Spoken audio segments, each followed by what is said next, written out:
Welcome back to my channels. Today, we learn the art of saying no without feeling guilty. We live in a world where everyone is constantly asking for something: our time, our energy, our attention, our emotional support, our presence, and sometimes even our peace.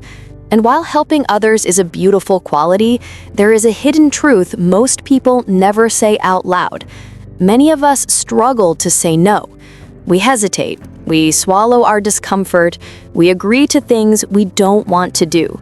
And then we spend hours feeling drained, frustrated, or disappointed in ourselves. The reason is simple. We are afraid of letting people down. We are afraid that they will think we are selfish. We are afraid that saying no will make us look rude, uncaring, or disrespectful. But the harsh reality is that always saying yes doesn't make you a good person. It makes you an exhausted person. Learning the art of saying no without feeling guilty is not about rejecting people. It's about protecting yourself.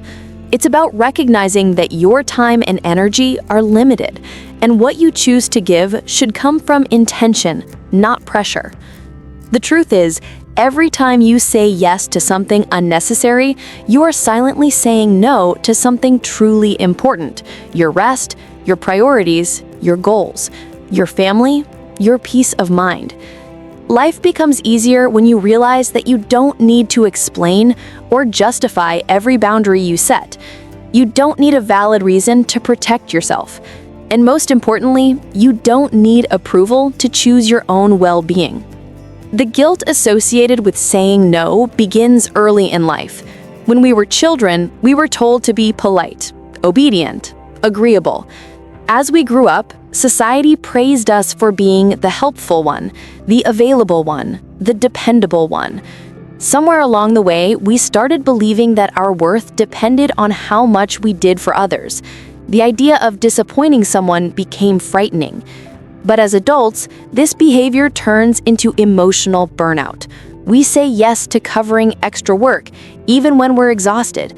We agree to social plans even when we need rest.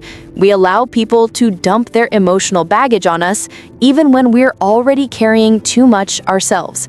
Slowly, our yes becomes a habit, not a choice.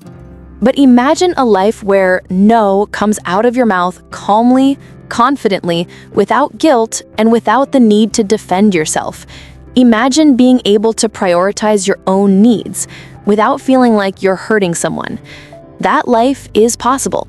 And it starts with understanding that saying no is an act of self-respect. Saying no becomes easier when you accept that you are not responsible for managing other people's reactions. If someone becomes upset because you didn't sacrifice your well-being for them, that is a reflection of their expectations, not your character. A healthy person respects your boundaries. A selfish person resents them. And this is why learning to say no also reveals who truly values you and who only values what you can offer. The first step in mastering this art is learning to pause before responding. Most people rush to say yes because they are afraid of awkwardness or silence.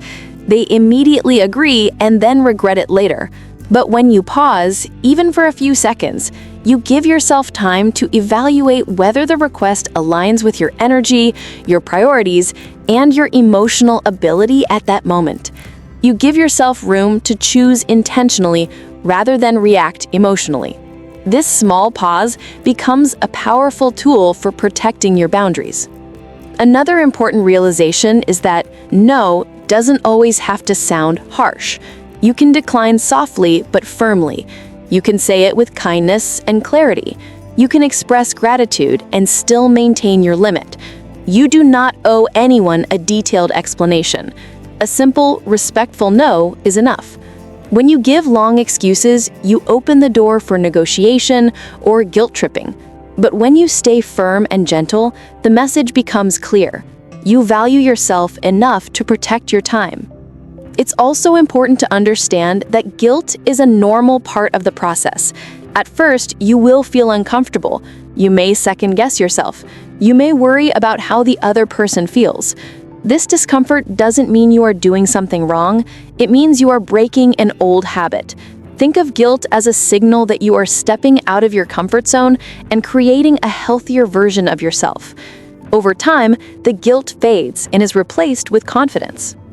But the strongest transformation happens internally when you realize that your needs matter. You deserve rest. You deserve mental peace. You deserve weekends that are not overloaded with favors. You deserve friendships and relationships where your no is respected. The more you practice saying no, the stronger your sense of self becomes. You start trusting your choices. You start recognizing your limits. You start placing value on your time. And gradually, you stop chasing approval and begin honoring your own life. Many people fear that saying no will make them lose relationships. But the truth is, the relationships you lose by setting boundaries are the ones that were draining you anyway. No healthy, loving, respectful relationship will fall apart because you said, "I can't today." In fact, people who truly care for you will appreciate your honesty and admire your self-respect. And ironically, the more you say no to things that don't serve you, the more space you create in your life for things that truly matter. When you say no to unnecessary obligations, you say yes to self-growth. When you say no to people who take advantage of your kindness, you say yes to healthier connections. When you say no to social pressure, you say yes to inner peace. And when you say no to being available 24/7, you say yes to the version of yourself that is calm, balanced, and whole. The art of saying no is not just a skill, it is a form of emotional freedom. It frees you from the prison of people-pleasing. It frees you from the weight of unnecessary stress. It frees you from the guilt of choosing yourself. It teaches you that self-care is not selfish. It is necessary.